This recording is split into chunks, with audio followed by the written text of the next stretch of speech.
Did it go live? Yes, it did. Did it go live? Alright, let me... Everyone... Stream time...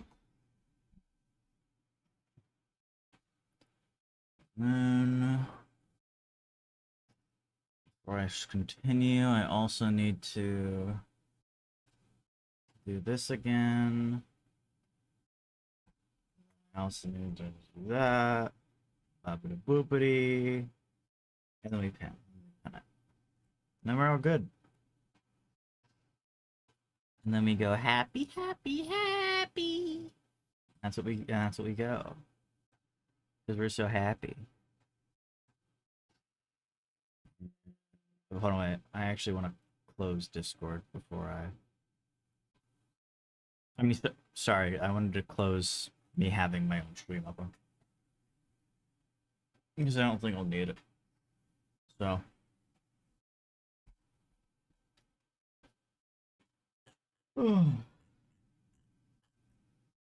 So tired. I feel so sleepy. So sleepy. But yeah, I'm kind of out of it a little bit, guys. So sorry if I'm like so delirious.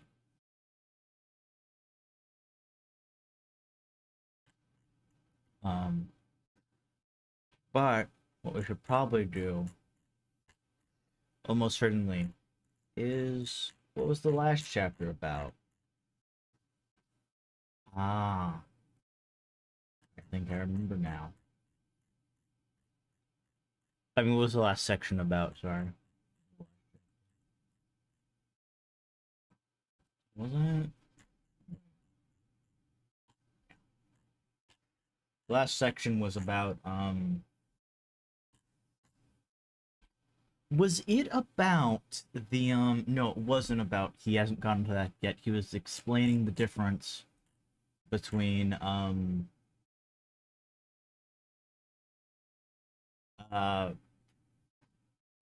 convocation, well, he's explaining the difference of, like what he says here, um, the role of objects under the metaphysics of nature and then the experimental metaphysics, which is like just, it's just the, what's it called, big thing. The what's it called thingy. Yeah, that's what he went over. Make them speak, yeah.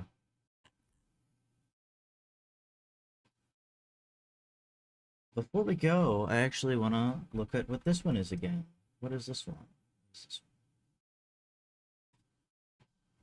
Non nova sed nova.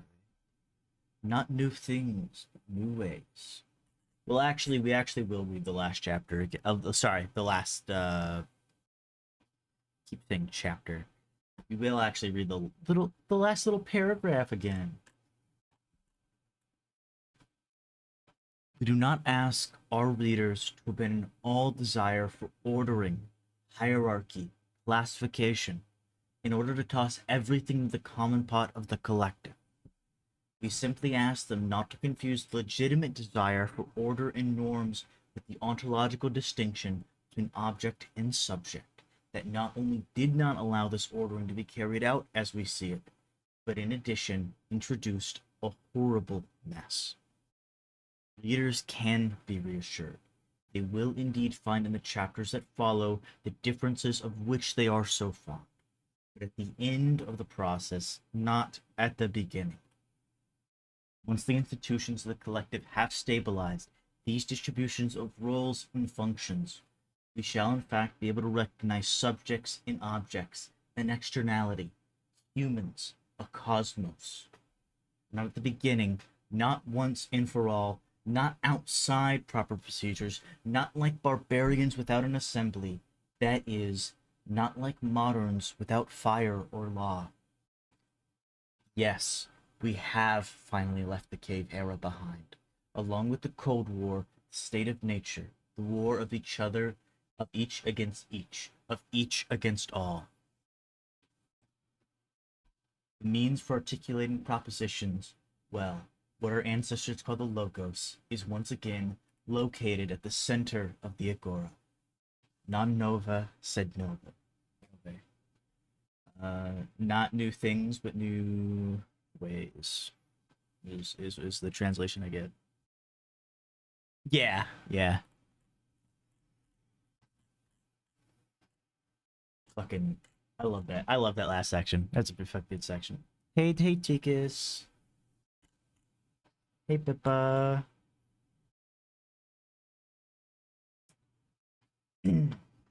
All right. And now we're on chapter 3. Since we read real quick, we're on chapter 3, which is a new separation of powers.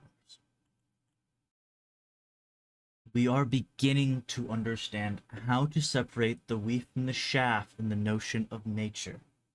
It is not the externality of nature by itself that endangers public life, for it is only thanks to such an externality that public life survives.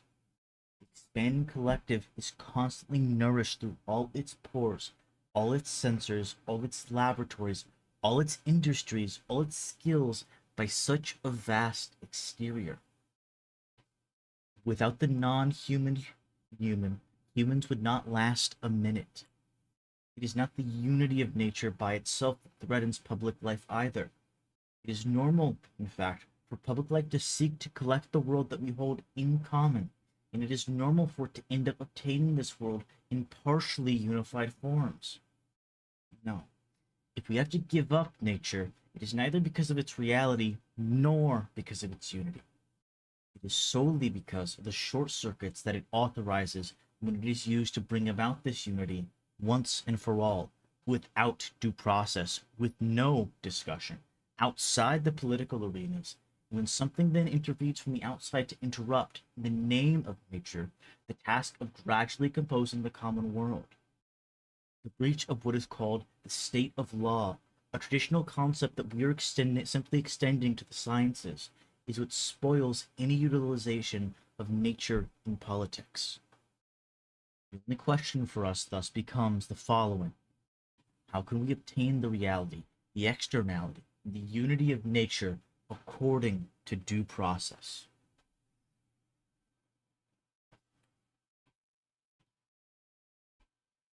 I fucking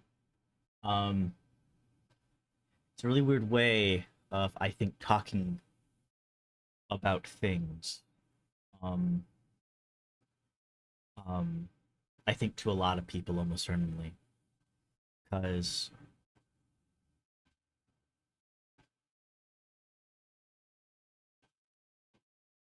why do we need due process in science? It is simply because the facts aren't just the facts. Um, Nature is not just out there already. Like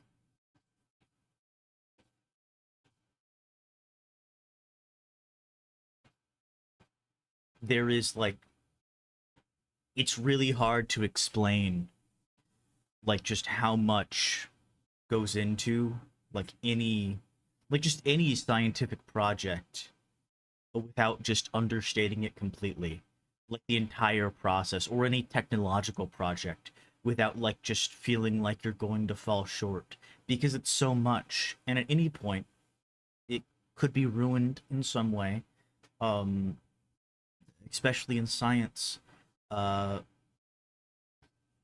by just changing a few things. You don't even have to change much. It's just like a few things.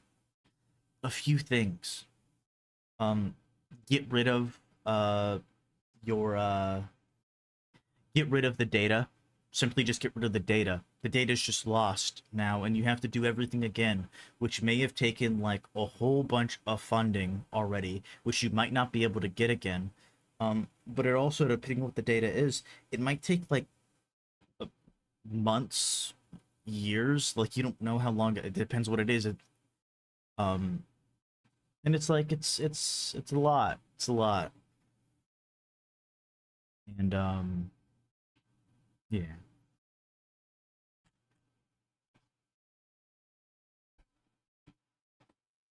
We have also understood why In parentheses, political epistemology could not be taken as a well-formed procedure, despite its high moral claims. It was gravely lacking in respect for procedures when it drew from the expression, there exists an external reality. The illogical conclusion, therefore, just shut up. So much virtue has been attached to this faulty reasoning will soon count as one of the strangest anthropological curiosities in recent times. Since there is an external reality, or rather realities, to be internalized and unified, we understand perfectly well that we have to take up the discussion again and go on discussing for a long time. Nothing must be allowed to interrupt the procedures of assimilation before a solution has been found that will turn these new propositions into full-fledged inhabitants of an extended collective. The requirement of common sense brooks no exceptions. Only the myth of the cave, with its improbable distinction into two houses, one of which chatters away in ignorance, while the other has knowledge but does not speak, the two being connected by a narrow corridor through which, by a miracle, a double conversion, minds that are scientific enough to make them speak and political enough to silence humans go back and forth. Only this myth has succeeded in making the separation between the two houses the main plot of our intellectual dramas.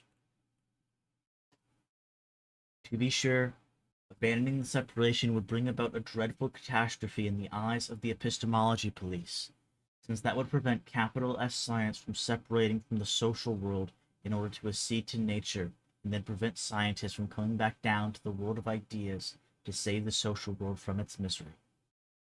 But this tragedy that unleashes so many passions is a tragedy only for those who have sought to plunge the collective into the cave to begin with.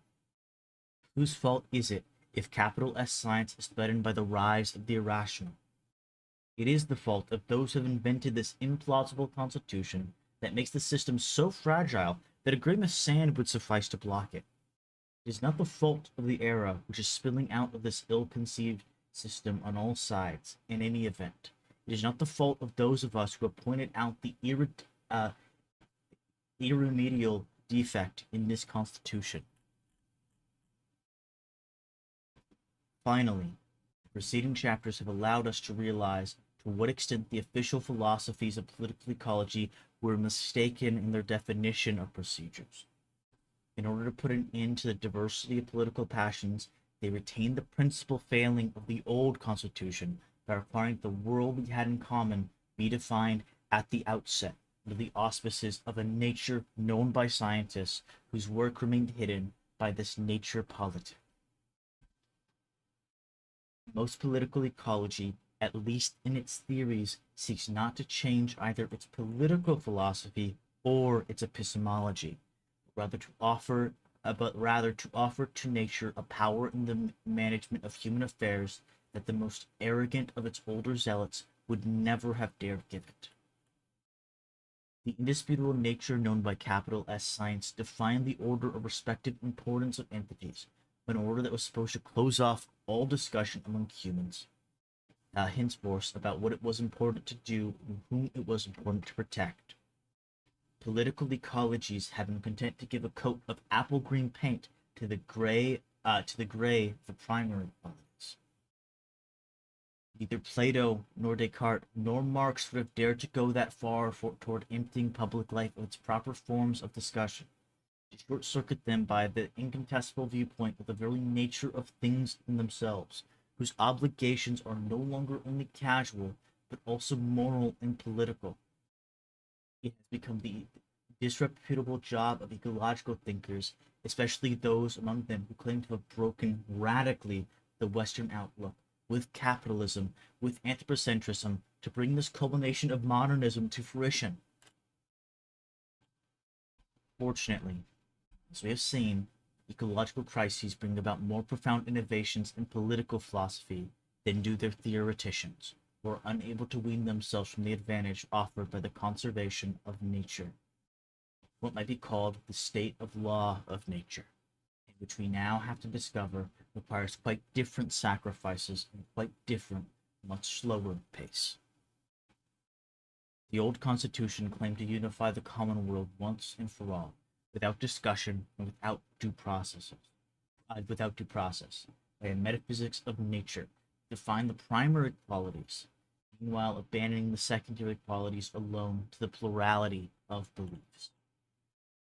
It is understandable that people find it hard to give up the conveniences procured by such an arbitrage between the indisputable and the disputable.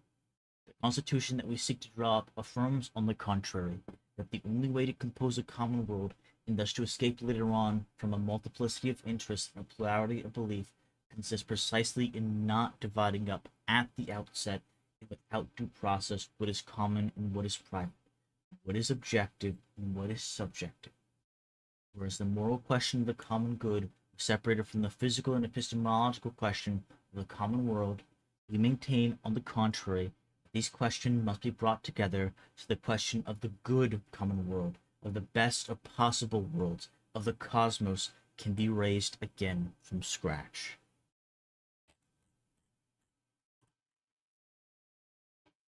Although each of these two constitutions finds the requirements of the other scandalous, one cannot be deemed rational and the other irrational. Each claims to speak in the name of reason, and each defines unreason in its own way.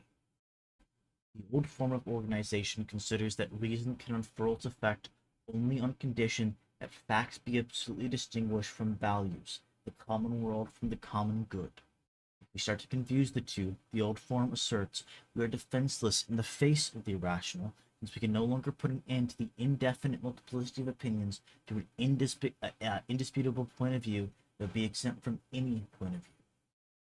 For the new form of organization, conversely, by confusing capital S science with the sciences in the prison of the social world with politics, that is, by refusing to take the question of the common good and that of the common world, values and facts, a single, identical goal, one takes the terrible responsibility of prematurely interrupting the composition of the collective, the historic experimentation of reason.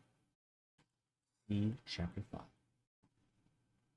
The old regime needs to set up an opposition between the rational and the irrational in order to make reason triumph.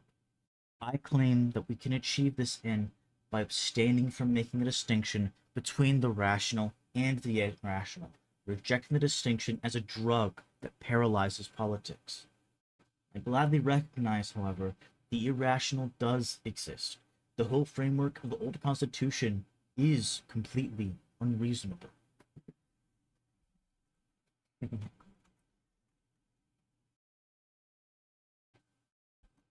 265. This is what I'm talking about when Latour is like he's like half neutral. He's like half neutral, is I guess how I put it. But he isn't neutral. He's like no. Okay, we don't draw the distinction between the irrational and the rational. Okay, but I will gladly say that the old constitution is irrational. That it's just fucking unreasonable. It's just completely unreasonable. It's fucking like.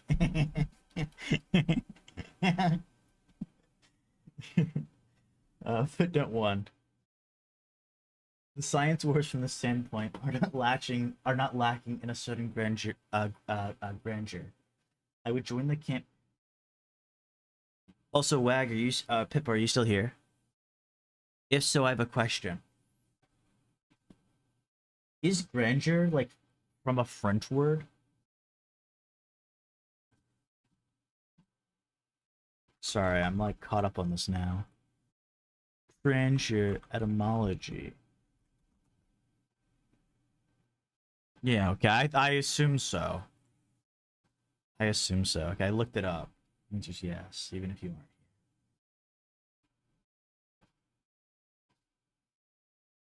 I would join the camp of the science words from the standpoints are not lacking in a certain grandeur.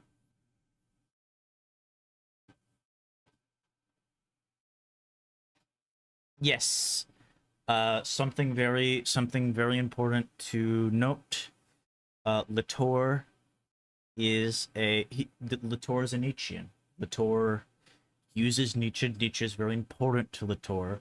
If you read Pasteurization of France, he like he kind of in a sort of way writes it's talked about in the article we read on stream.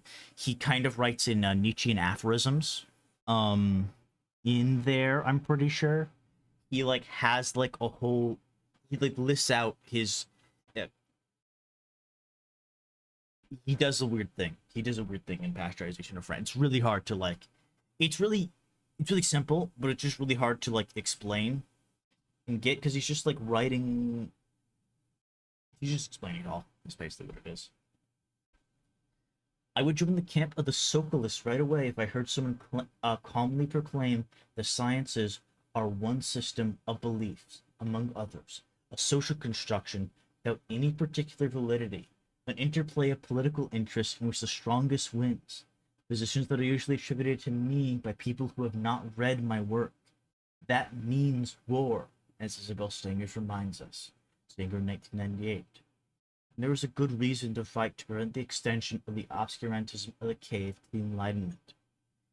Still, the battle I am waging has a different aim: to keep anyone from depriving us of light by burying us in the inner reaches of the cave, and to dazzle us later on with a projector that could only burn our retinas.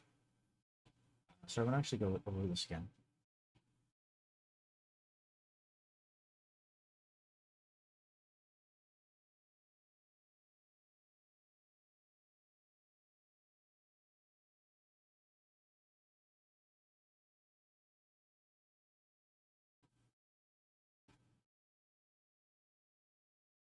Oh, oh, I see. I see. I understand. I completely understand. He's talking about if uh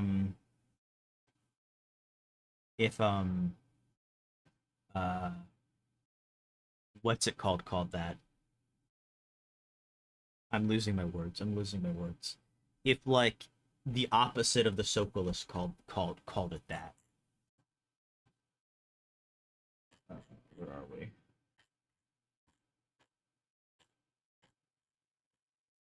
He's not saying that if the socialist said that, then he'd be like, "Oh, I'm now on the side of the socialists." He's saying that if like the opposition, if the opposition to the socialists said that, he would join in with Sokol, uh, because he doesn't like that. Or we'll join with the Sokols. I don't know if he joined with Sokol. Fucking. I assume fucking Latour does not like. If he was to join up with anyone, it would not be Sokol. It would be like someone who goes on from whatever the fuck Sokol was doing. I haven't read fashionable nonsense.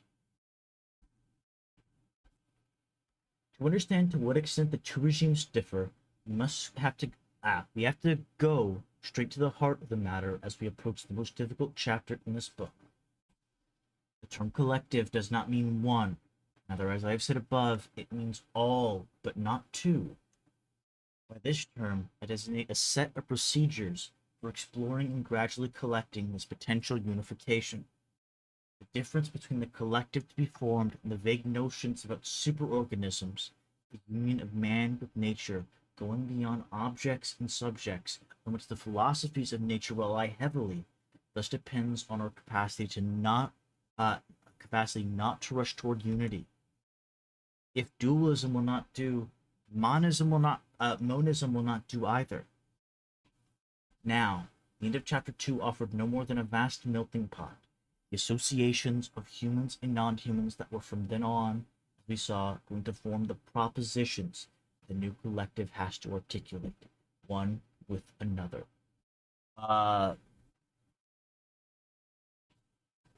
Propositions are, to go over it again, what are propositions? Propositions are, I don't like using this language, but I don't know how else to put it. They're the shape, the form, non-humans and humans take place before they have entered the collective. Propositions, Latour talks about essences, and for Latour, essences are what happens when something becomes I'm gonna say instantiated in the collective, when it becomes like when it finally becomes a member of the collective and it goes inside of it, is how I'm going to put it. I don't like that phrasing, but I don't know how else to say it. And that's kind of a little bit how it's talked about, but it's a bit different. I need to draw for this. I need to get like a little tablet and draw for this. Draw for this shit. I need to make my own Schizo Latour charts.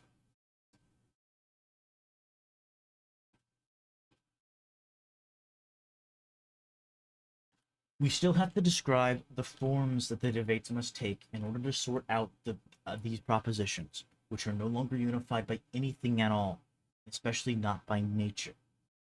After bringing together the collective and thus fighting the false differentiation mandated by the old constitution, we still have to divide it up again by discovering the right differentiating principle, the one that will allow us to avoid the procedural shortcuts owing to which most of the decisions made according to the old separations of powers between nature and society were illegitimate.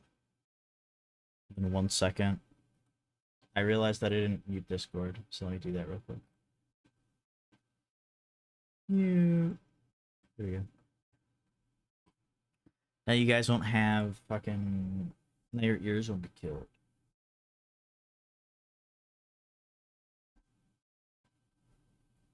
Some disadvantages of the concepts of fact and value. The tempting aspects of the distinction between facts and values lies in its seeming modesty, its innocence, even. Scientists define facts, only facts. They leave politicians and moralists the even more daunting task of defining values. Who would not feel the comfort in such a formulation? The bed is still warm. All one has to do is slip in and settle at once into the sleep of the just. It is from this long dramatic sleep, however, that we have to awaken. For what reason would it be more difficult to declare what things are worth than declare what they are?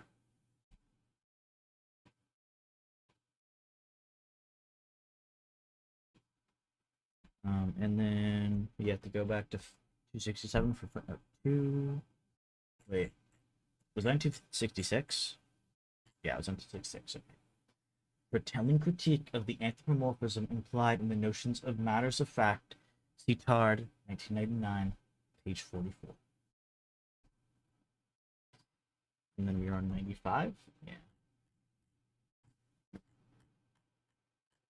In order to discover a good successor to the difference between facts and values, let us examine the common use of these notions by setting up a list of specifications containing the essential requirements that its replacements will have to meet. 1 second. Sorry, I keep fucking pausing.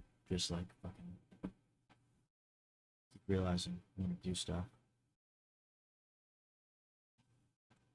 But I shouldn't. I shouldn't do things. I should never do anything. Okay. There we go. What is wrong with the word fact, with the way the word fact is currently used? It obliges us, in the first place, to admit the work required in order to establish the persistent, stubborn data. In the opposition between facts and values, one is obliged to limit fact to the final stage in a long process of elaboration. Now, if facts are fabricated, if facts are made as they are said to be, they pass through many other stages, which the historians, sociologists, psychologists, and economists of the sciences have struggled to inventory and categorize. Apart from the recognized matters of fact, we now know how to identify a whole gamut of stages where facts are uncertain. Warm, cold, light, heavy, hard, supple, matters of concern that are defined precisely because they do not conceal the researchers who are in the process of fabricating them, the laboratories necessary for their production, the instruments that ensure their validations, the sometimes heated polemics to which they give rise. In short, everything that makes it possible to articulate propositions. And then 266. Again, footnote 3. The vascularization necessary for facts to exist. Consult the whole of science studies from Fleck 1935 to Reinberger 1997. Let us not forget that science and the sciences do not have the same feeding habits. Whereas capital S science is weakened by any trace of construction, the sciences are nourished by the work of fabrication allowed by laboratories. I'm well aware that the theme of fabrication or the construction of facts necessitated a profound transformation of the notion of fabrication itself. Hacking 1999. I've attempted this myself several times, particularly in Latour 1999b, Latour 1990c, and again, Latour. Then we back to 96. No.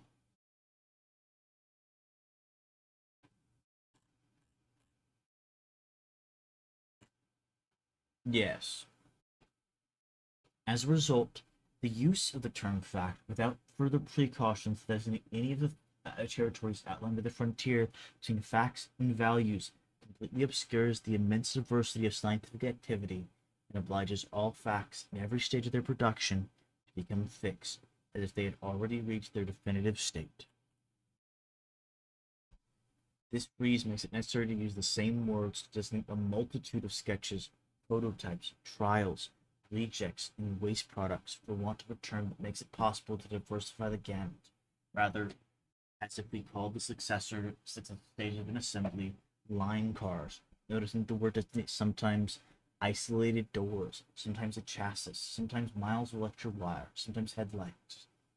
No matter what term we choose later on to replace fact, we'll have to highlight the process of fabrication, a process that alone makes it possible to record the successive stages as well as the variations in quality or finishing touches that depend on it.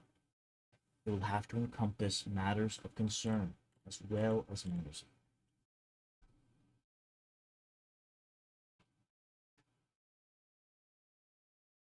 The notion of fact is another better known defect.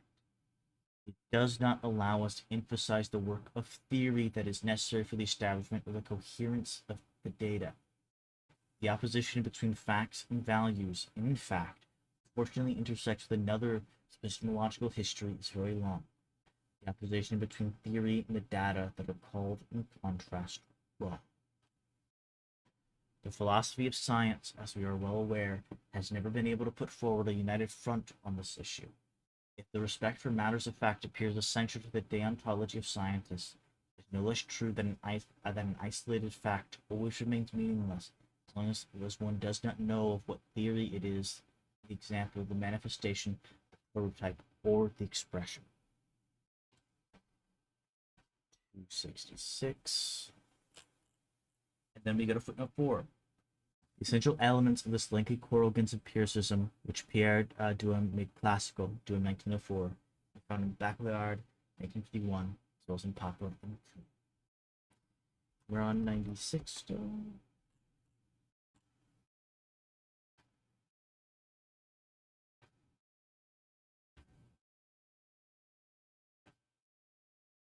In the history of the sciences, one finds as much mockery against builders of vain theories that have been overturned by some tiny bit of evidence as one finds jokes at the expense of avaricious stamp collectors who accumulate heaps of data that a single astute thought would have sufficed to predict. An effort to shape, form, order, model, and define seems necessary if one wants brute facts, speaking facts, obtuse facts to be able to stand up forthrightly to those who chatter on about them. Here again, there are too many hesitations between positivism and rationalism for us to take the word fact as an adequate description of these multiple tasks. To set out our specifications, let us thus add the term we need to replace the word fact. Let us add the term that we need to replace the word fact. We'll have to include, in addition to the stages in its fabrication, the indispensable role of shaping data summed up by the word theory or paradigm. 266. Habermas, 1996, attempts to find an intermediary position between facts and values in the notion of norms. Like many other of his solutions, that's wrong. We were on 5 and I was reading 6. But footnote 5, the actual one. We shall understand only at the end of chapter 4 why these two terms are synonymous. Sorry. I forget what word he used. I'm going to go back real quick. Wait, we're on 97, right? Theory or paradigm. Whether we're theory or paradigm. So theory and paradigm are the things that are similar. You'll understand only at the end of chapter 4 why these two terms are synonymous. Even if the traditional dispute between the internal and external histories of science present them as separate. See Pestra, 1995. The separation whose history Stephen Chapin has studied in 1992 is actually just an artifact of the old Constitution. 97. Why did it do that?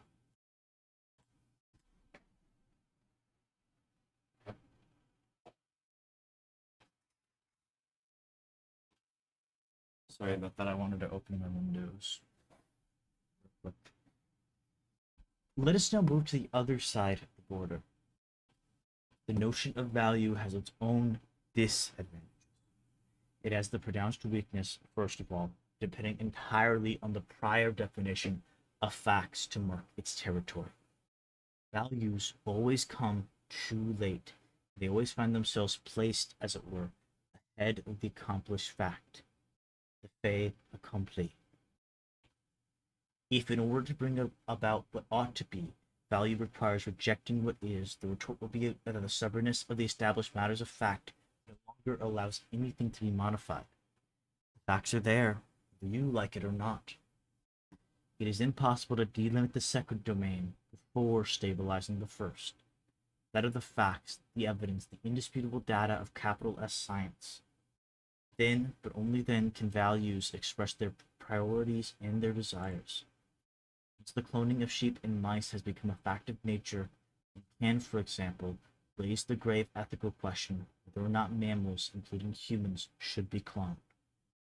By formulating the historical record of these traces in such a way, we see clearly that values fluctuate in relation to the progress of facts. The scales are thus not weighted evenly between someone who can define the ineluctable and indisputable reality of what simply is the common world, and someone who has to maintain the indisputable, ineluctable necessity of what must be the common good, come hell or high water.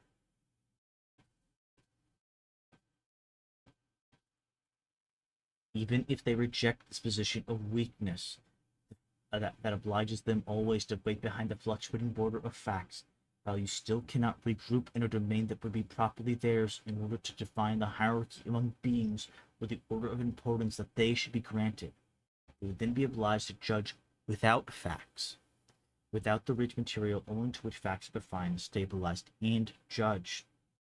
The modesty of those who speak only about facts leads astray those who must make judgments about values. Seeing the gestures of humility with which scientists define the simple reality of the facts without claiming in any way to pass judgment on what is morally desirable. The moralists believe that they have been left the best part, the noblest, most difficult part. They take at face value the role of humble drudge, zealous servant, unbiased technician, played by those who limit themselves to simple matters of fact, who offer them the gratifying task of master and decision maker. Science proposes, morality disposes. They say by common agreement, patting themselves on the back. Scientists and moralists alike, the former with false modesty, the latter with false pride. But by limiting themselves to the facts, the scientists keep on their side of the border the very multiplicity of states of the world that make it possible to form an opinion, make judgments at the same time, about necessity and possibility, and what is and what ought to be, about what is and what ought to be. What is left to the moralists? The appeal to universal and general values, the search for foundation, ethical principles, the respect of procedures, estimable means to be sure, but without a direct detailed grasp of facts, which remain stubbornly subject to those who speak only of facts. estim estim estimable anemone anemone. It's esteemable. It's esteemable. That's what it is. It's esteemable. That's what it is. I've just never seen that. I don't think I've ever seen the word esteemable. And now we are on 6.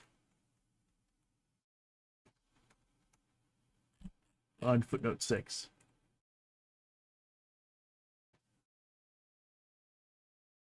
Habermas, 1996, attempts to find an intermediary between facts and values in the notion of norms. Like many of his solutions, this one has the disadvantage of retaining the defects of the traditional concepts, even as it finds astute social means to alleviate them. To discover the procedural rationality that is appropriate to political ecology, see Chapter 5. We must thus avoid the solution offered by the notion of the norm and dig deeper, in order not to retain the difference contemplated by Habermas. Instrumental reasoning concerned with means, communicative action which be concerned with ends. And then we actually are going to take a little detour to Latour 202A.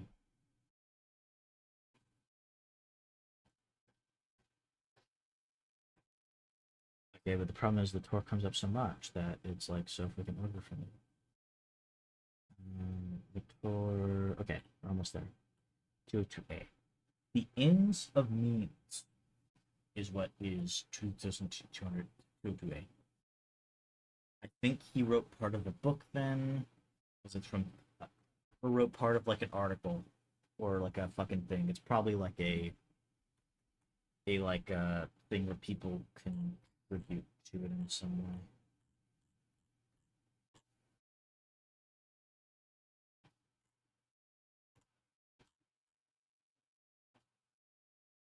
Where was I? Where?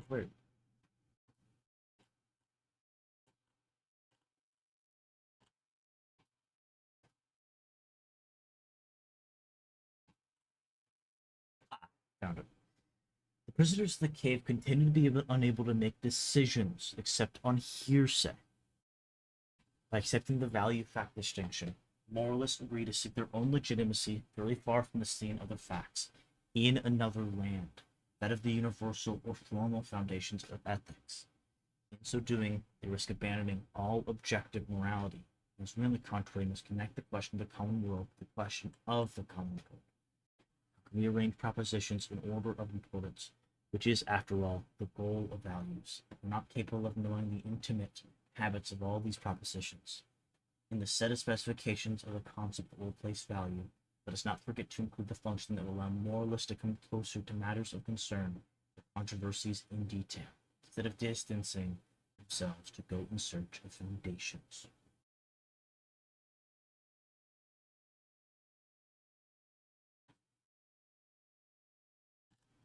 Okay.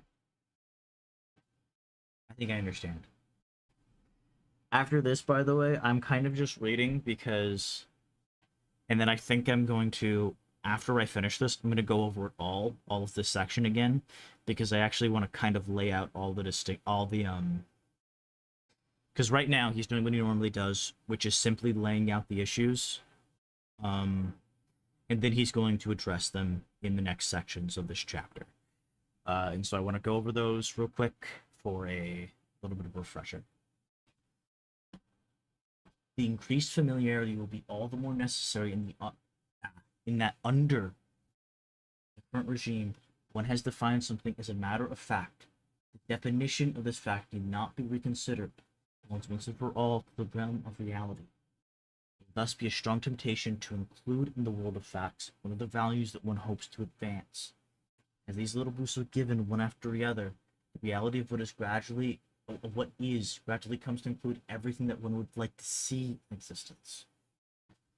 The common world and the common good find themselves surreptitiously confused, even while remaining officially distinct, without benefiting from the common organizations that we hope to discover. This paradox should no longer astonish us. In clarifying the question, that fact-value distinction is going to become more and more opaque, and making it impossible to untangle what is from what ought to be. The more one distinguishes between facts and values, the more one ends up with the bad common world, the one we might call, with Plato, a kakakosmos, or a kakosmos. Kakosmos. The concept that aspires to replace the notion of value must thus anticipate a control procedure in order to avoid the countless little incidents of cheating through which, intentionally or not, the definition of what is possible is confused with that of what is desirable. Let us not forget to add this fourth requirement to our set of specifications. Oh my god. Sorry, I have to pause and say something. He's just doing the Constitution, the new Constitution right now. That's what he's doing.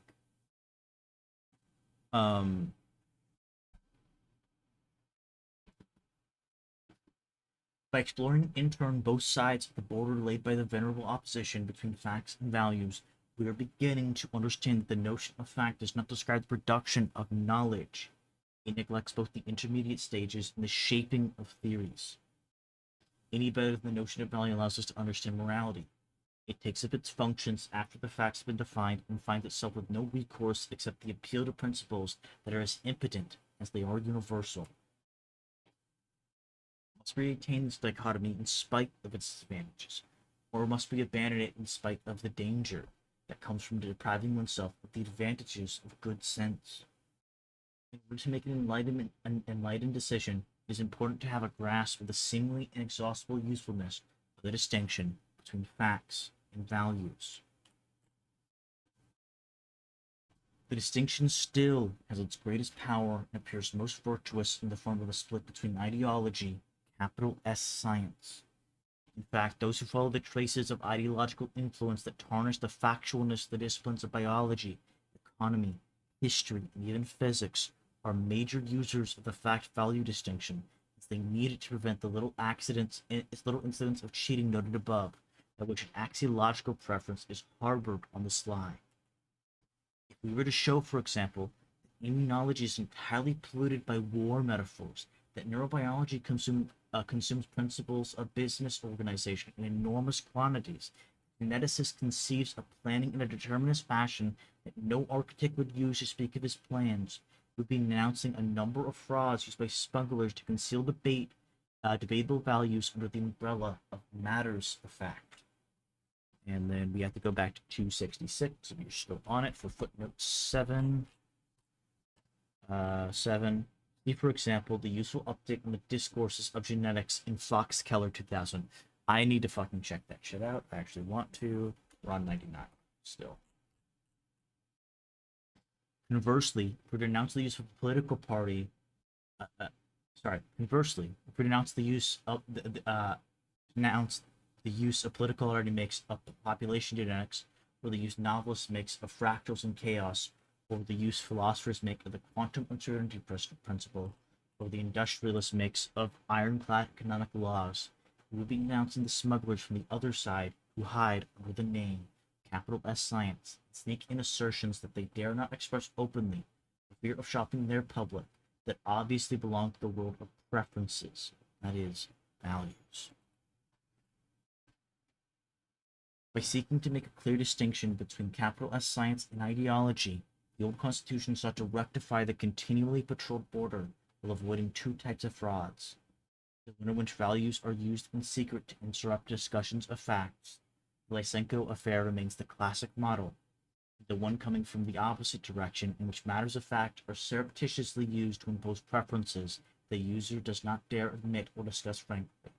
Scientific racism is the most typical and best studied example. The struggle against scientific ideology thus seems to have the advantage of purifying scientists of the political or moral pollution from which they hope to profit. It calls them back to order and requires them to replace all the amalgams of facts and values with facts alone, nothing but matters of fact.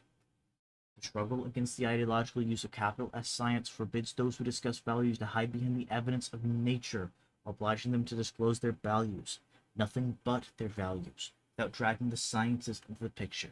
It's as they say, what is cannot suffice to define what ought to be.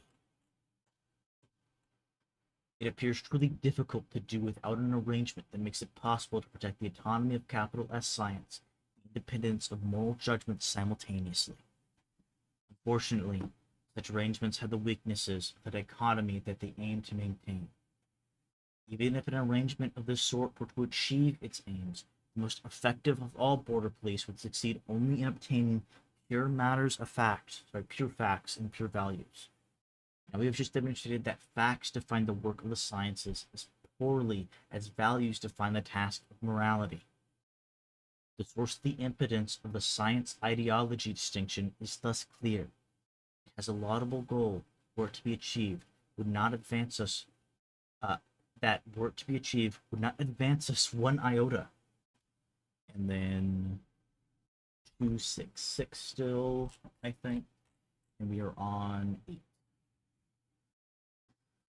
This is why the distinction introduced in Chapter 1 between capital S science and the sciences owed nothing to this hope of purifying capital S science of any trace of ideology. Pure and autonomous capital S science is still more remote from the sciences as they are practiced than is capital S science polluted by ideology. And then we're on, I think, are we still on 99? No, we're on 100. The difference between capital S science and ideology, purity and pollution, even though it has occupied and continues to occupy a great number of intellectuals, thus does not have the efficacy that one might suppose considering the energy spent on it, as well as the size of the police forces that patrol the border. And then 267 for footnote 9. Bacolard probably should be credited for the amount of energy devoted in France to washing the sciences clean of any trace of contamination through an epistemological break that always has to be begun anew. The constant battle against the epistemological obstacles that common sense always mistaken multiplies to suit itself. Bacolard, 1967. And also, see also George Killam's tireless efforts to purge the sciences of their ideological adhesions in Kigelum, 1988. Some prefer to forget this today, but during Althusser's era, people went so far as to try to purge Marx's capital S science of its ideology. In this tradition, rationality is exercised only through a continual asceticism that separates it from what makes it exist. We can now understand how difficult it is to found a republic with such an epistemology of combat. Then we'll do 101 because I can just scroll up. The allegory of the cave obviously doesn't aim to separate the two houses for good. Otherwise, facts would be mute and values would be impotent. To transform the distinction into an impossible task that must always be started from scratch, and that will turn attention away from all others.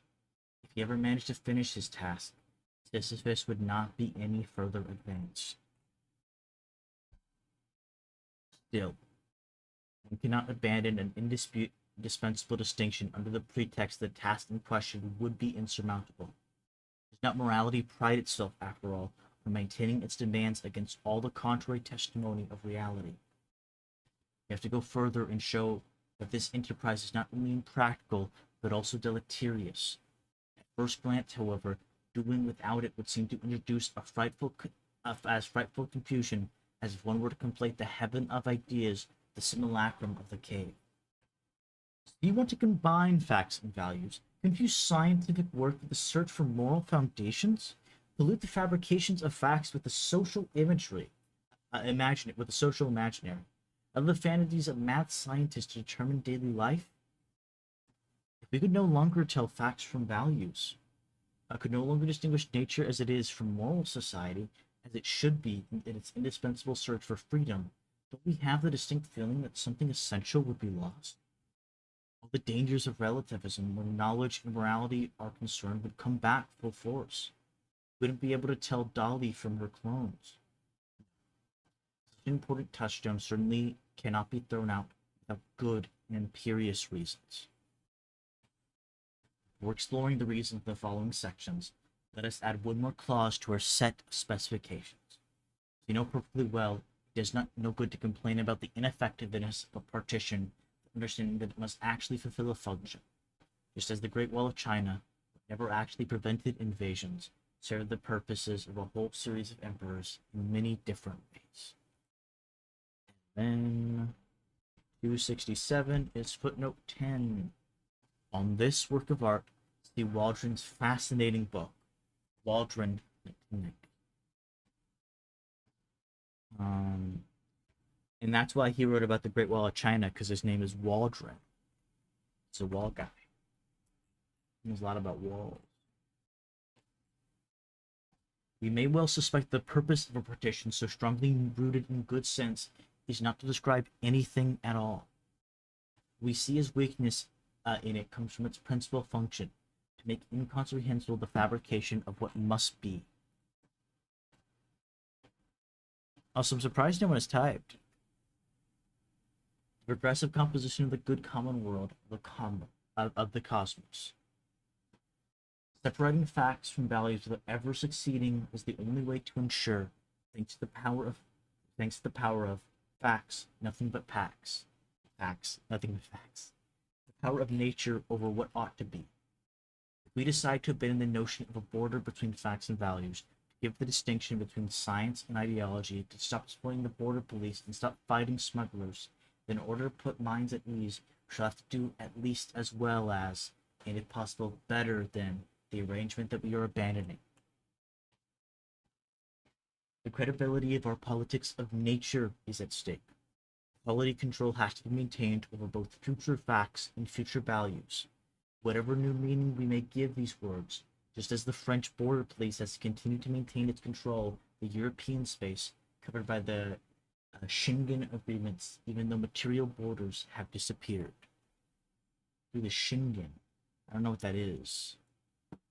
We're going to take a little detour, look it up. I don't know what the Schengen agreements are. Schengen. Probably German. Schengen agreements. The Schengen Agreement is a treaty that establishes the Schengen area, a zone within Europe where internal border controls have largely been abolished. This allows for free movement of people between participating countries with uniform rules for short stays. The agreement aims to create a borderless Europe for travel, work, and residence. What is the Schengen area? Is that just like most of Europe? Is that just like...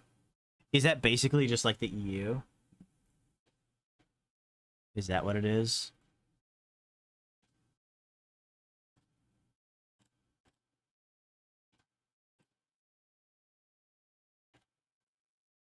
Okay. Non-EU country members. Oh!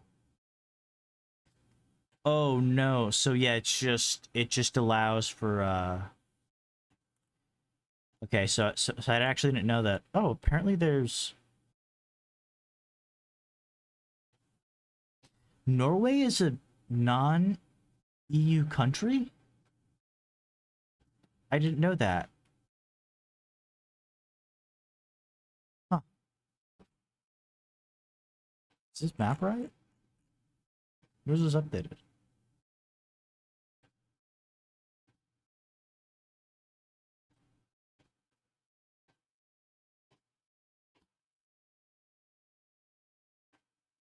I didn't know that. I thought Norway was in the EU. Apparently it is part of the Schengen agreement though. So yeah. So yeah. It seems like a lot of Europe is.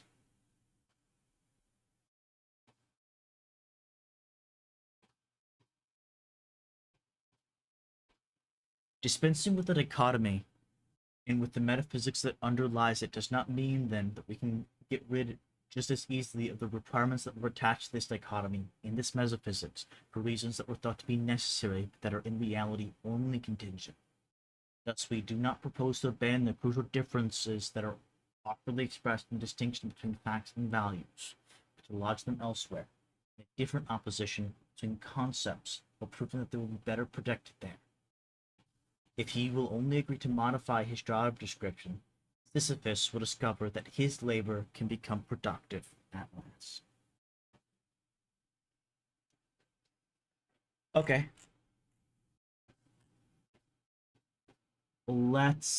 Okay. Let's go over this all. I actually want to go over this. I want to. Oh my god, guys, it's raining. Hold on. I actually want to open my window now. Hold on, wait. Sorry, it's raining.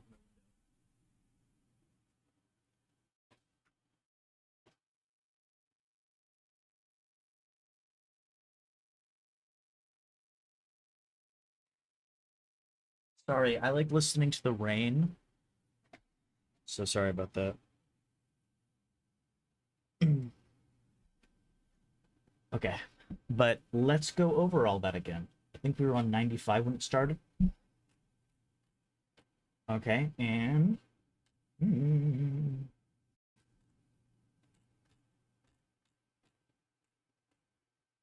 okay. The first one was what was the first one? The first issue was, what is the issue with the fact value distinction? Um the fact value distinctions in its use of the word facts ends up hiding like the construction of facts. And so whatever replaces the fact value distinction must show the separate stages of the fabrication of facts. Um,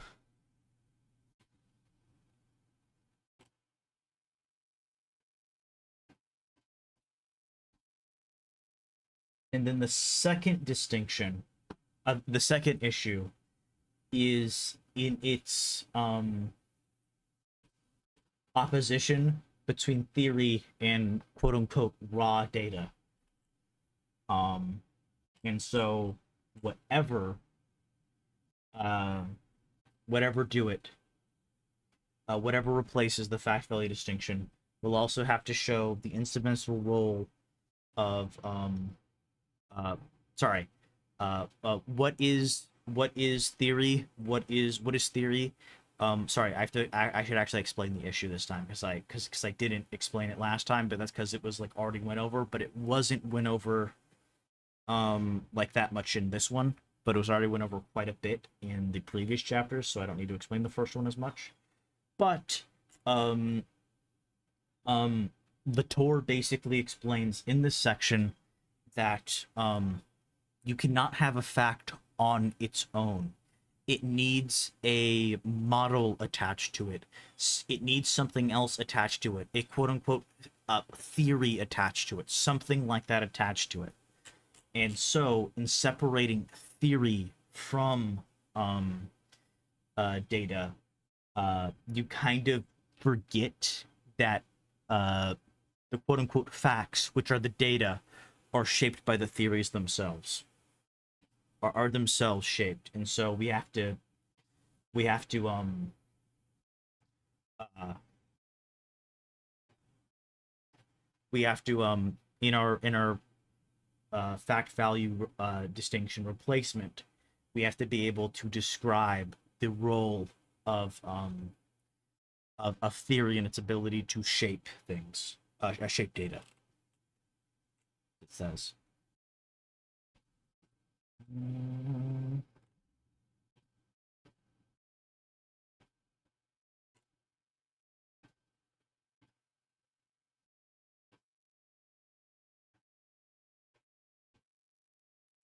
I'm just gonna go to the end.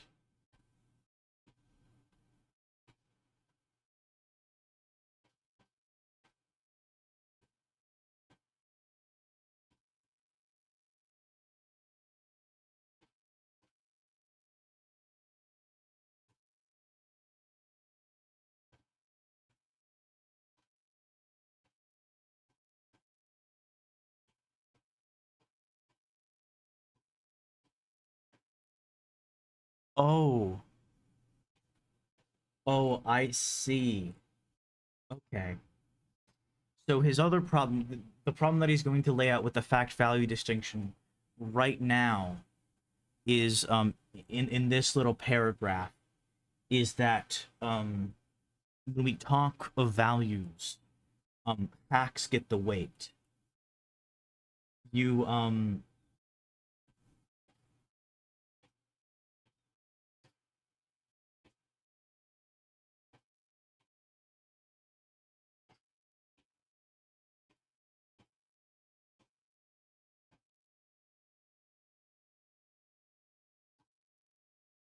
if you um when you he uses the example of cloning sheep and mice.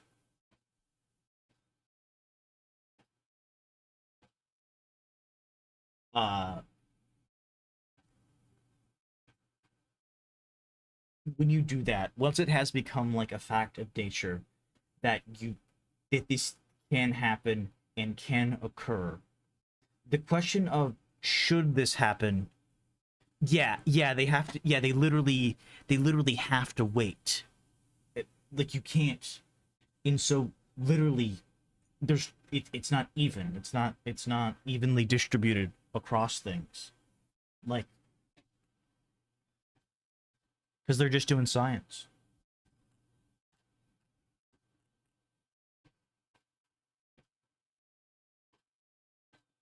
To read out what Pippa said, values have to wait until after facts are established, and that is like a perfect way of putting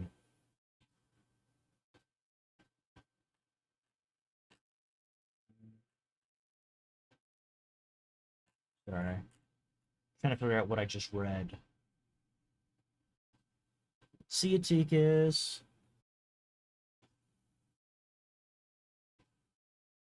Also, Estelle, we will be covering the what's it called video after this. After I get done going through the final, like the final bit of this.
Okay, I see.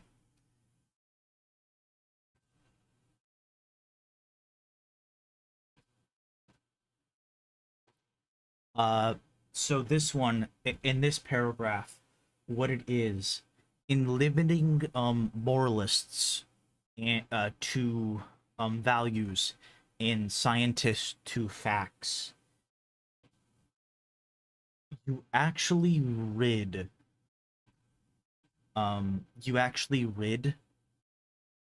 moralists of the ability to like use values in any way.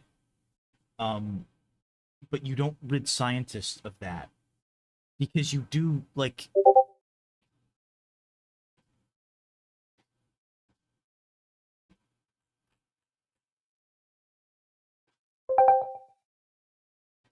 when you when a scientist says they have the facts, they're like in a sense saying that they also have like history too. I don't think that's like too far removed from that as like a thing. Um yeah, well it's your fault. You guys shouldn't have done that. You guys shouldn't be stupid.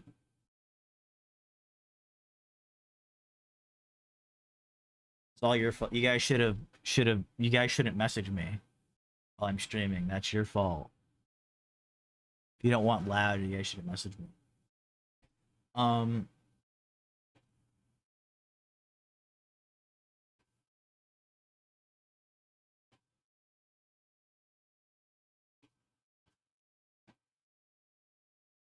I'm having trouble explaining this. I think I have to go back to this later. Later. Uh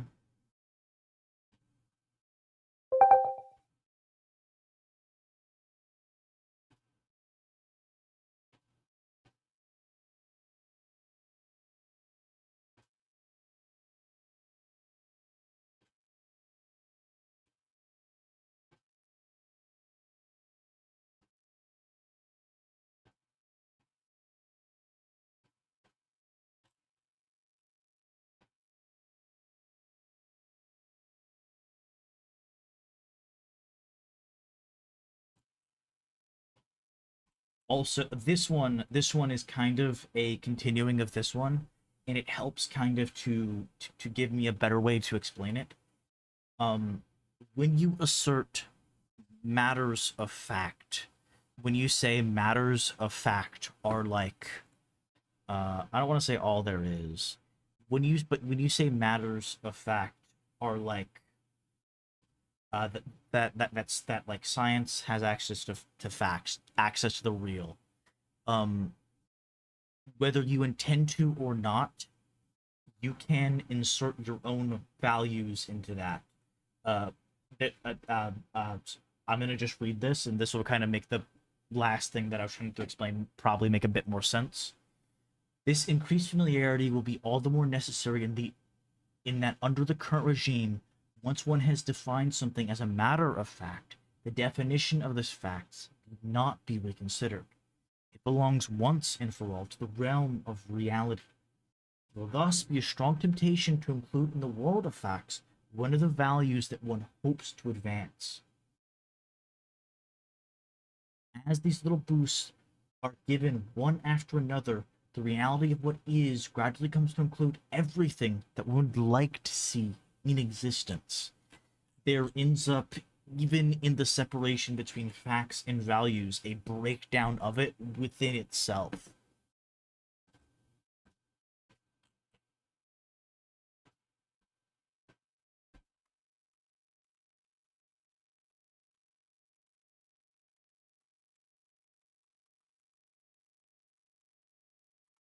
But yeah, I think that's better. I think that's a better way of saying it.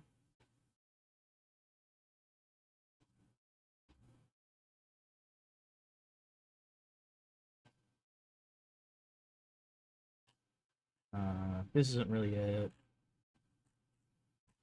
Okay, this is the next kind of important chapter, important section.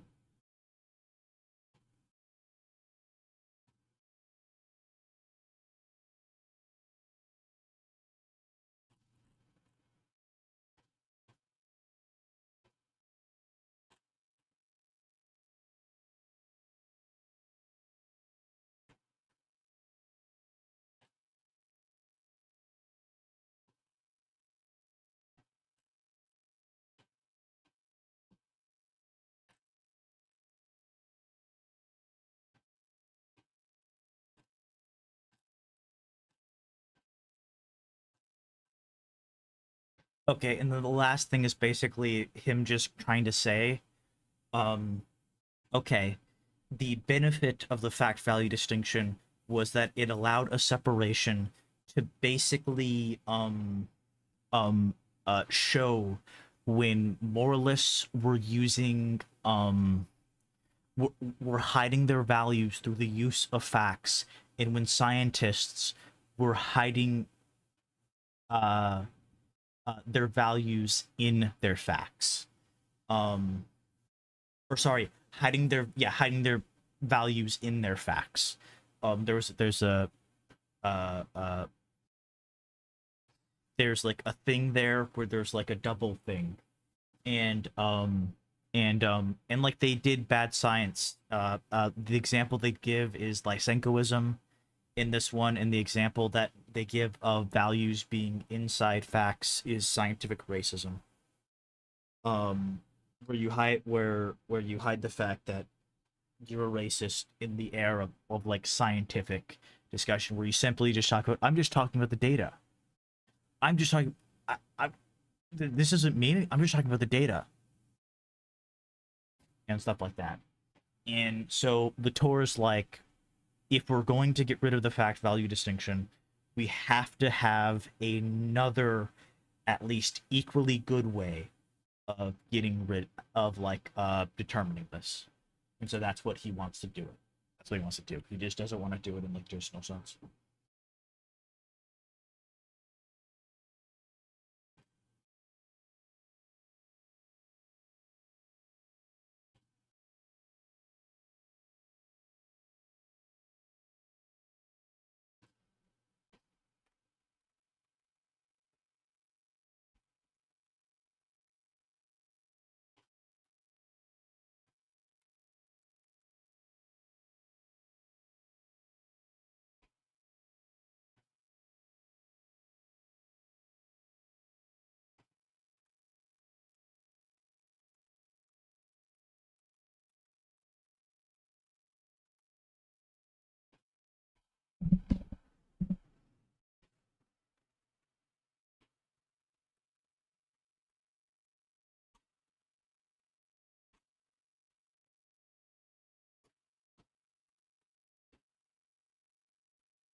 Okay.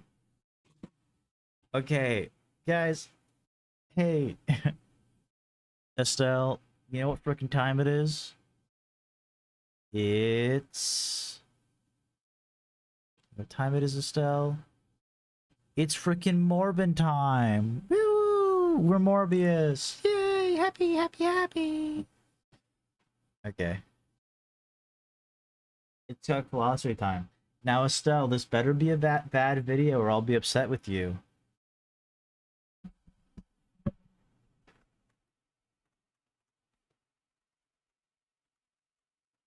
Oh my god, wait, how do I why do I have Spanish subtitles on? Oh, also, Estelle, you're racist. You're racist, Estelle. This isn't Spanish, this is actually Portuguese. And because I'm a Flusarian, I actually am Portuguese, so I will actually be reading these Portuguese subtitles. In 1996, physicist Alan Sokal submitted a paper to the postmodern cultural studies journal Social Text. The paper, titled Transgressing the Boundaries Towards a Transformative Hermeneutics of Quantum Gravity, was intentionally nonsensical, a parody of what was seen to be the worst of postmodern literature, containing excessive jargon, misuse of scientific terminology, and appeals to leftist politics. Sokal wanted to see if such a paper would be published as an experiment in the legitimacy of postmodern academia. It was accepted and published, and Sokal followed up by revealing that the paper was a hoax. This led to a scandal. Extensive media coverage used the paper as proof of the dominance of corrupt postmodern academics, denouncing a variety of figures in contemporary continental philosophy, even ones that had nothing to do with the journal. To this day, it is brought up as proof that postmodernism was, quote-unquote, destroyed. The one time Alan Sokal completely destroyed postmodernism. Alan Sokal destroyed postmodernism. It is often mentioned in YouTube comments as a counter-argument to... Oh my god, we might... Wait, hold on. Should we just watch? If this is shit, we might actually just switch to watching the one time Alan Sokal completely destroyed postmodernism. Alan Sokal destroyed postmodernism. It's only 6 minutes. It is often mentioned in YouTube comments as a counter-argument to anyone defending postmodern theory. So, how did this happen? And what does it actually tell us about postmodern theory? Well, the short answer is, the journal, Social Text, was not peer-reviewed at the time. The journal stated that the paper was not very well written and asked Sokal to excise some of the philosophical speculation and most of his footnotes. Sokal refused, and the paper was published anyway. Undeniably, this is something that the journal was rightly criticized for, but if we want to take away one main lesson from this, it is that peer reviewing is very important. Yeah. Postmodern theory gets really complicated once you... Like, what is postmodern? Does postmodern just mean... Is postmodern just, like, any idea that in some way wants to surpass, quote-unquote, I'm going to say, modernist theory, whatever we take that to mean? Yeah. Striking is that in doing this, Sokal did something that postmodernists are often accused of attempting. Instead of directly engaging in discussion with one's intellectual opponents, he tried to prove his point by a kind of public performance, in which he intentionally deceived the journal. To Sokal's credit, he, along with fellow physicist Jean Bricmont, later published the book Fashionable Nonsense, in which he did look into specific claims made by postmodern theorists and their use of scientific terminology. Although the book does contain misreadings, it's an example of why I have a lot more respect for Sokal than someone like Jordan Peterson. Unlike Peterson, Sokal includes actual quotes from the theorists he criticizes in his book, and instead of making sweeping generalizations, he tries to be precise, focusing specifically on that which relates to natural science. His criticisms in the book are not so much of the broader philosophical ideas found in the postmodern camp, but its use of scientific terminology. They specifically state, "We make no claim to analyze postmodernist thought in general. Rather, our aim is to draw attention to a relatively little-known aspect, namely the repeated abuse of concepts and terminology coming from mathematics and physics. We shall also analyze certain confusions of thought that are frequent in postmodernist writings and that bear on either the content or the philosophy of the natural sciences." And Sure. If you guys, you know what? If I get $10, I will actually do that.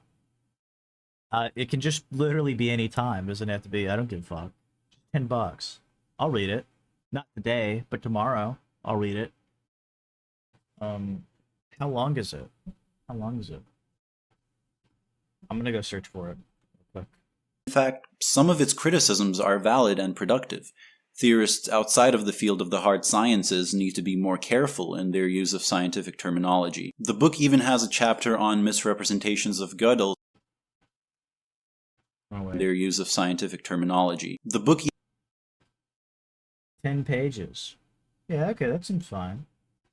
$1 per page, that seems good. I like that. Just fucking pay me. You have to pay me to read bad things. This was the agreement.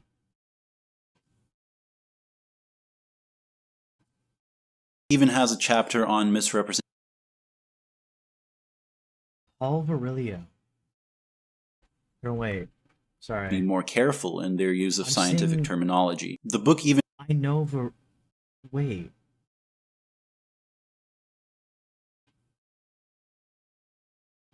I'm gonna mute and I'm gonna slow it down as I do it real quick. I'm gonna slow it down. They recognize a few of those names.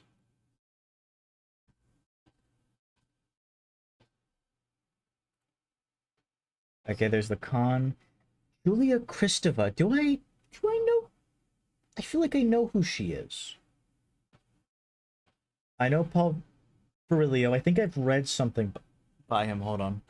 Paul Virilio. I know of him from his book Speed and Politics. That's what I know him from. Okay. Unmute. Turn off. The book even has a chapter on misrepresentations of Gödel's theorem, something which I'm guilty of myself, as well as a certain popular critic of postmodernism. But to say that this book destroyed or debunked postmodernism is silly. It is a book on a single aspect of specific philosophers from a wide and varied field. Its critique of Baudrillard amounts to 7 pages, the first 2 of which simply show examples of him using scientific terms metaphorically. The critique of Deleuze and Guattari is 15 pages, and besides one instance where Sokal simply misunderstands that Deleuze was bringing up antiquated mathematical methods intentionally as an example of different forms of thought, the chapter is mostly just long quotations with brief comments about how the text is difficult to understand. Either way, the book never gained the kind of attention that the publication hoax itself did. Obviously, most people will be a lot more drawn to incidents in academia when they're portrayed as a kind of drama involving deceit and fraud, rather than dry interdisciplinary criticism. The newspaper coverage in the US used the hoax to discredit a variety of theorists, in particular Derrida, whose pictures were used in coverage of the incident. So what did Derrida have to say about this? This is all rather sad, don't you think? For poor Sokal to begin with. His name remains linked to a hoax, the Sokal hoax, as they say in the United States, and not to scientific work. Sad too because the chance of serious reflection seems to have been ruined, at least in a broad public forum that deserves better. It would have been interesting to make a scrupulous study of the so-called scientific metaphors, their role, their status, their effects in the discourses that are under attack. Okay, so you're telling me Latour doesn't even make a fucking mention here? Estelle. SMH. Okay, we're going over, okay, the one time Alan Sokal completely destroyed postmodernism. Okay. So that's the big question we're looking at. Those who believe that there's an absolute truth, an absolute reality out there we could know. And it's them versus the social construction, the postmodern thinkers, the followers of Michel Foucault, Jacques Derrida, and Paul Feyerabend. And they say that all knowledge, and even science, is relative, it's contingent, it's uncertain. Or that, and they claim that science is really culturally conditioned, and that one kind of science is not necessarily better than another kind. And to assert that your science is better than someone else's, some of them say it's racist, or it's chauvinistic, or it's sexist. One woman even claimed that Newton's Principia, she said it was a... Is this going to include no commentary? Rate manual. Another said that E equals MC squared is a sexist equation because it favors the speed of light over, over other speeds. Anyway, that's the kind of stuff that we're dealing with here. Well, in the midst of this battle, I just don't know how to... I'm gonna be there just isn't anything for me to respond. If this is just if there's gonna be like nothing and he's just gonna like go monologue, I kind of can't. Like I can just like say things at this. I can kind of just say things at this. But that's kind of all I can do. We'll give it a bit. We'll give it a bit. And if it doesn't, I'll just say things at him. I'll just say things back at him. There was a physicist of some renown. His name was Alan Sokal, and he was from New York University. And he submitted a paper to a journal called Social Text, which is kind of the flagship journal of the social constructionist folks, the postmoderns, those who see science as they do all reality, as relative, contingent, and so forth. And he titled the article, Transgressing the Boundaries Toward a Transformative Hermeneutic of Quantum Gravity. Get that, a hermeneutic of quantum gravity. Now in it, let me read you one quote from what Mr. Sokal wrote in his paper. As Althusser rightly commented, Lacan finally gives Freud thinking the scientific concept that it requires. More recently, Lacan's topology du sujet has been applied fruitfully to cinema criticism and the psychoanalysis of AIDS. In mathematical terms, Lacan is here pointing out the first homology group of the sphere is trivial, while those other surfaces are profound. And this homology is linked with the connectiveness or disconnectedness of the surface after one or two more cuts. Now, that sounds pretty deep, doesn't it? And pretty heavy.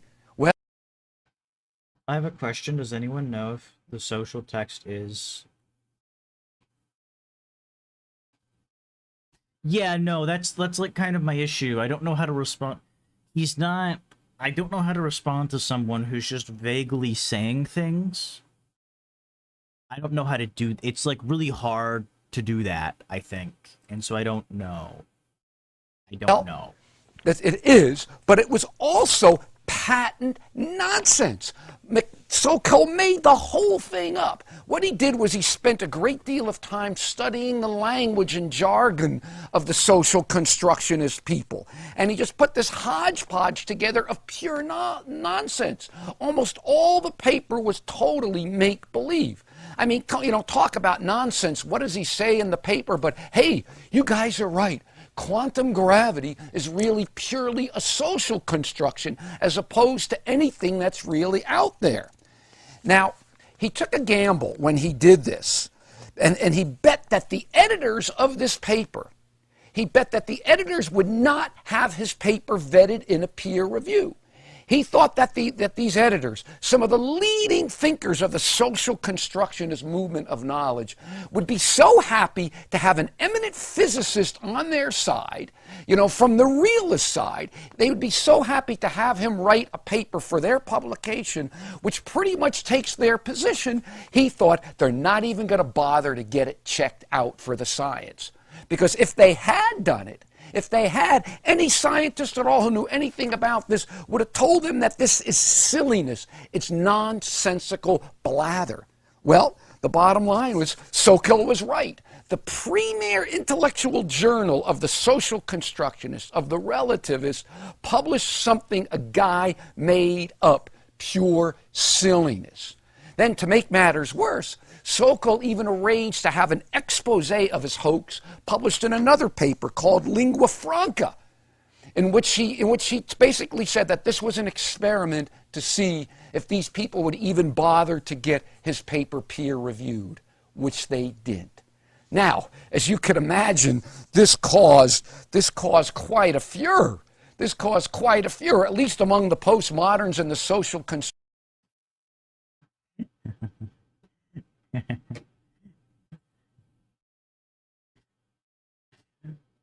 Sorry,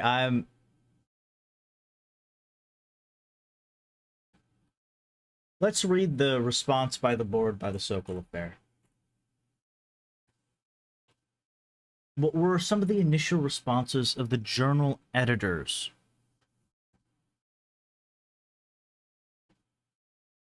Yeah, he's just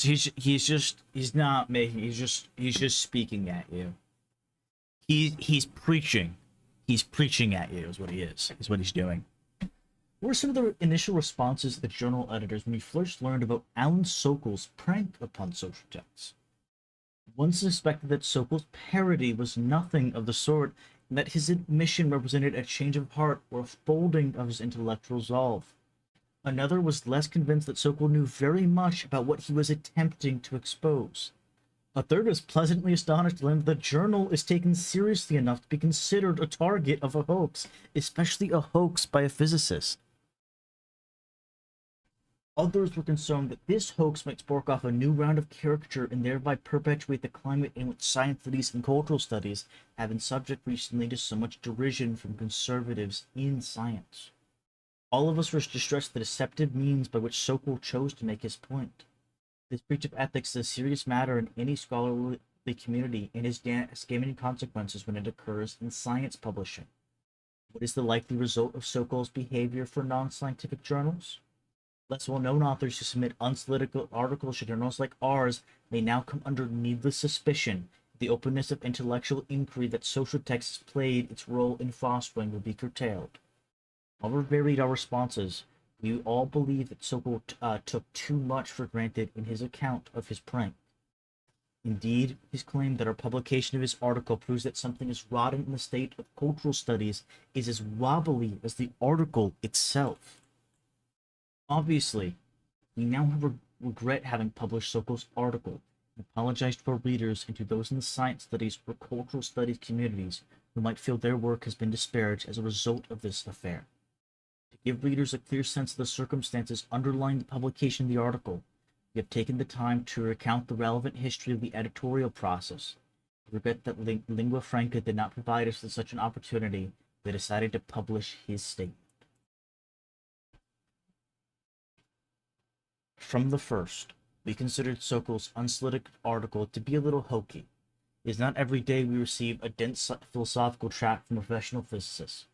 Not knowing the author or his work, we engaged in some speculation about his intention, whether this article was the earnest attempt of a professional scientist to seek some kind of affirmation from postmodern philosophy for developments in his field. His adventures in postmodern land were not really our cup of tea. Like other journals of our vintage that try to keep abreast of cultural studies, it has been many years since Sokol texts published direct contributions to the debate about postmodern theory. And Sokol's article would have been regarded as somewhat outdated if it had come from a humanist or social scientist. As the work of a natural scientist, it was unusual and we thought plausibly symptomatic of how someone like Sokol might approach the field of postmodern epistemology, i.e., awkwardly but assertively trying to capture the feel of the professional language of this field, relying upon an armada of footnotes to ease his vulnerability. In other words, we read it as an act of good faith of the sort that might be worth encouraging than as a set of arrangements with which he agreed. On those grounds, the editors considered it interest to readers as a document of that time-honored tradition in which modern physicists have discovered harmonic resonances, their own reasoning in the field of philosophy and metaphysics. Consequently, the article met one of the several criteria for publication which social tech recognizes: a non-referee journal of political opinion and cultural analysis produced by an editorial collective, entirely self-published until its adoption 4 years ago by Duke University Press. Social text has always seen its lineage in the little magazine tradition of the independent left as much as in the academic domain, and so we often balance diverse editorial criteria when discussing the worth of submissions, whether they be works of fiction, interviews with sex workers, or essays about anti-colonialism. In other words, this is an editorial milieu with criteria and aims quite remote from that of a professional scientific journal. Whether Sokol's article would have been declared substandard by a physicist peer reviewer is debatable. It is not, after all, a scholarly contribution to the discipline of physics, but not finally relevant to us, at least not according to the criteria we employed. Having established an interest in Sokol's article, we did ask him informally to revise the piece. We requested him, A, to excise a good deal of the philosophical speculation, and B, to excise most of his footnotes. Sokol seemed resistant to any revisions, and indeed insisted on retaining almost all of his footnotes and biblioratic apparatus on the grounds that his peers in science expected extensive documentation of this sort. Judging from his response, it was clear that his article would appear as is, or not at all. At that point, Sokol was designated as a difficult, uncooperative author, a category well known to journal editors. We judged his article too much trouble to publish, not yet on the reject pile, perhaps of sufficient interest to readers if published in the company of related articles. Sometime after this impasse was reached, the editors did indeed decide to assemble a special issue on the topic of science studies. Wanted to gauge how science critics responded to the attacks of Paul Gross and Norman Levitt and other conservatives in science. Contributions were solicited from across the field of knowledge: humanists, social scientists, and natural scientists. The final lineup included many of the more significant names in the field: Sandra Harding, Steve Fuller, Emily Martin, Hilary Rose, Langdon Winter, Dorothy Nelkin, Richard Levins, George Levine, Sharon Trox, Sarah Franklin, Ruth Hubbard, Joe Cavill, Stanley Arnowitz, and Les Vidal. Most responded directly to the evolving controversy that some were calling the science wars, with their own accounts of work in their respective fields. Here we thought was an appropriate and heterogeneous context in which Sokol's article might appear, providing a feasible solution to the editorial problem posed by his piece. He expressed some concern when asked if we could publish his work in this special issue. He assumed he wished to distance himself from the polemical company assembled for the issue, but he reiterated his eagerness to see it in print. Our final decision to include him presumed that readers would see his article in the particular context of the science wars issues, as a contribution from someone unknown to the field, whose views, however offbeat, might still be thought relevant to the debate. Since his article was not written for that special issue and bears little resemblance in tone or substance to the other commissioned articles, it was not slated to be included in the expanded book version of the issue, with additional articles by Catherine Hales, Michael Lynch, Roger Hart, and Mr. Hampton, to be published by Duke University Press in September. In sum, Sokol's assumption that his parody caught the woozy editors of social text sleeping on the job is ill-conceived. Its status as a parody doesn't alter substantially our interest in the piece itself as a symptomatic document. Yeah. I'm gonna be honest, from this, Sokol failed, actually. Yeah. His article was published in fucking light of other stuff.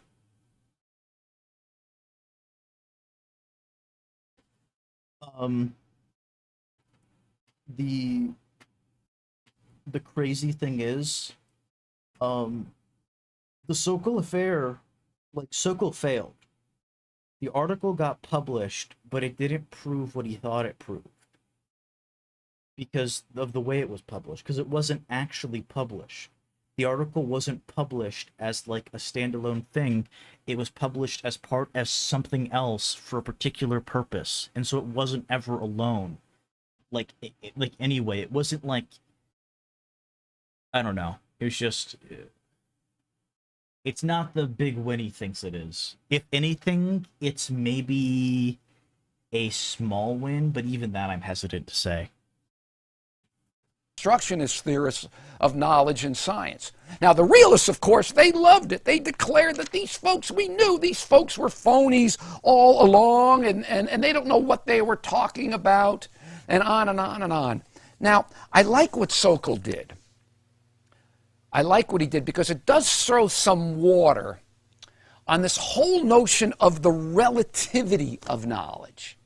Now, I mean, come on, folks. I mean, sure, the world comes to us filtered through our senses, you know, and you know, the world doesn't come to us objectively. There's always contingencies in our knowledge. There's always some questions about what we know. That's fine. I mean, no one's going to deny that. You know, we all remember the image of the five blindfolded men who were placed before an elephant. They put the blindfolds on, and each one is asked to feel what's in front of them. One says a tree, one says a hose, someone says something else. The point is to show that there are different perspectives on things. And that's fine. I don't have a problem with that, as long as you don't forget one crucial point. And that point is that the elephant is still there. There is something there. There is a reality there. Something exists out there, something that was real, regardless of how difficult it was for the folks to know just what it was. And I think this is a crucial point that we sometimes lose sight of. Reality's just out there. And Estelle, only I can access it. You have to trust me. I can access the reality simply. It's just, see, you plebeians, you uncivilized folk couldn't access this, but I can. I can access it. You uncivilized. Yeah, you can't access no, you can't access reality, Estelle. You're caught up in your own representations. You're simply caught up in your own delusions. You're caught up in secondary qualities. Cause I'm a scientist, Estelle, and that means I'm right. And that means that I'm just right. Okay, yeah. Okay, this is also a shit video. This is also a shit video. So Estelle, 0 out of 10, you failed. The cuck philosophy video didn't even link to an interesting video to go over as like a bad thing. So you actually get negative marks. You get a negative A plus. Because of this. You fucking failed. You failed. You should have pre-watched. Should have pre-watched the video. This is a lesson to you all. That if you want to link me something that you think is gonna be like good. No, a negative A. Yeah, you get a negative A plus, which means you failed so hard. It was you failed so hard that you wrap back around to getting an A plus for failing, but it's negative because it's bad.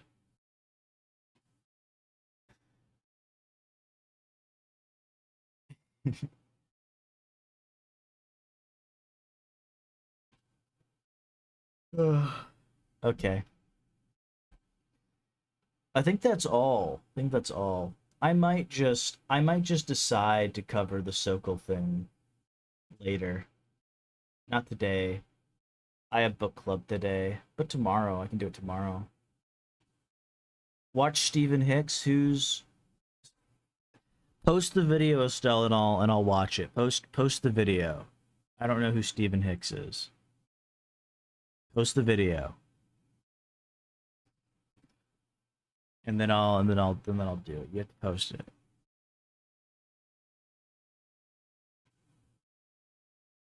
Just like Bruno Latour. Okay, fine. I'll look it up myself. Stephen Hicks. Postmodernism. Postmodern neo-Marxism.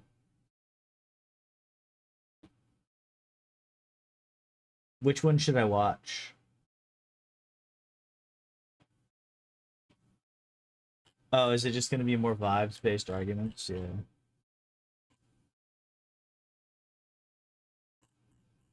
Okay. How about no? Because I can't engage with the problem is I can't engage with any of this. It doesn't give me. It doesn't even say, like, it hasn't even. There's a there's a line from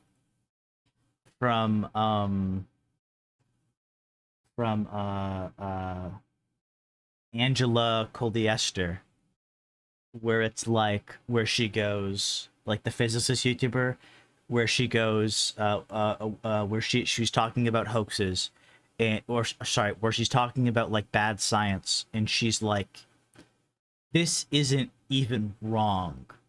Like this isn't even wrong. Is it? Sorry, it might be Collier.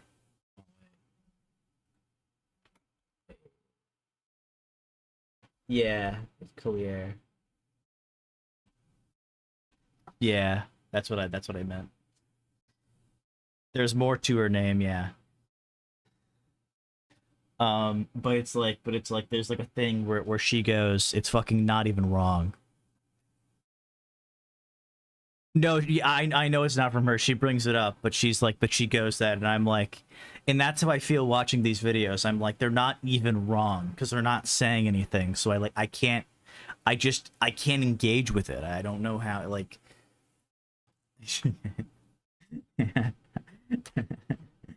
It's just I'm being preached at, and I don't, and I can't make sense. I can't deal with that. I can't make sense of it. But that'll be the end of today's stream. Yeah. Yeah. I have to try to work on stuff still. If you guys have any videos for me, just link them to me, and I'll go over them. And we'll go over them sometime. Just put them in stream suggestions in my server, and we're all good. So yeah, that's the end of the video. That's in the stream. Bye guys. Bye everyone.